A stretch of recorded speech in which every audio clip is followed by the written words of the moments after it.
नमस्कार मित्रांनो, तुमची जर गाडी पावसाच्या पाण्यामध्ये भिजली असेल किंवा तुमची गाडी पाण्यामध्ये जात असताना जर बंद पडली असेल, त्या कंडिशनमध्ये काय करायचं मित्रांनो, की काय केल्यानंतर तुमच्या गाडीला नुकसान होणार नाही, काय केल्यानंतर तुमची गाडी फायद्यामध्ये राहील किंवा तुम्हाला जास्त खर्च करायला लागणार नाही, या सगळ्या गोष्टी या व्हिडिओमध्ये सांगाल मित्रांनो. लक्षात घ्या.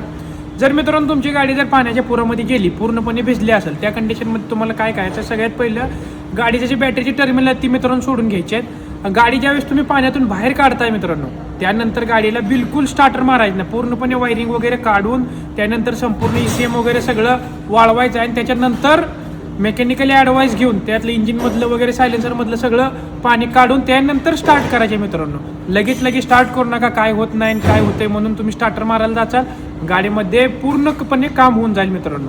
लक्षात घ्या मित्रांनो, तुमची गाडी किती पाण्यातनं घालायची हे लक्षात घ्यायचं. जर मोठी गाडी असेल तर थोडंसं जास्त पाण्यातून घातलं तर चालून जाईल, जसं की थार म्हणा, फॉर्च्युनर म्हणा असं. जर छोट्या गाड्या असतील, त्यातल्या त्यात होंडा वगैरे, स्कोडा वगैरे असेल ना, ती बिलकुल पण पाण्यातनं घालू नका. जर पाणी ह्या टायरपर्यंत आहे, टायरच्या मिडलपर्यंत आहे, ज्या ठिकाणाहून पाणी टायरच्या मिडलपर्यंत आहे त्या ठिकाणानेच गाडी घालायची मित्रांनो. त्याच्यापेक्षा जर जास्त वरती पाणी येत असेल मित्रांनो, तर तुमच्या गाडीला इलेक्ट्रिकली किंवा तुमच्या गाडीच्या इंजिनला प्रॉब्लेम होऊ शकतो.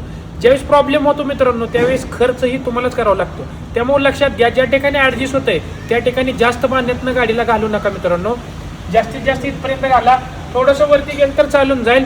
जास्त पाण्यामधनं जर गाडी तुम्ही घातल्यानंतर प्रॉब्लेम फक्त काय होतो मित्रांनो, लक्षात घ्या, ही जी एअर इनटेक आहे, जी इंजिनला हवा लागत असते मित्रांनो, ह्याला हवा ओढण्यासाठी अशी पाईप असते इथं साईडला काढलेली.